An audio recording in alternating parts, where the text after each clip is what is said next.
food stamps na umaandar na, wherein we give supplemental food credits. Ang programa, tutulungan ng isang lumang batas na hindi pa napapatupad. Ano ba yun? Ito ang Republic Act number 9803 o mas kilala sa tawag na Food Donation Act of 2009. Ang maiipong donasyong food surplus o sobra-sobrang pagkain mula sa mga pribadong kumpanya ipoproseso ng DSWD sa Food Hub.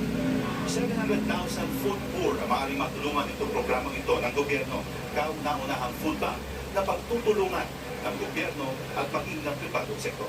Dalawang problema ang masusolusyonan sa programang ito, ang kagutuman at food wastage.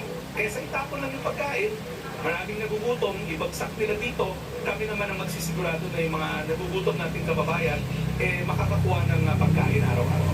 Pero dadaan sa mga food experts ang ginanasyon sobrang pagkain para masiguro na ligtas kung kainin. Masarap ba yung kinakain? Apa. Ganyan. Kailan ka huling kumain ng ganyan? Maganda po dito eh. Nasa ulong ng tao nakakain ngayong araw, pero kakay ng proyekto, makakain araw-araw ang mga itinuturing na food poor tulad ng mga street children, mga kababayan natin nakatira sa lansangan at kahit na sinong nagugutom. Basta nagugutom ka, pwede ka pumunta dito.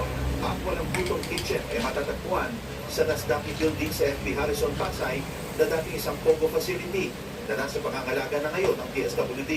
Bukod sa food hub, sa gusali rin ito naninirahan ang mga taong lansangan na walang mauuwian. Bertie Durando para sa Pambansang TV sa Bagong Pilipinas.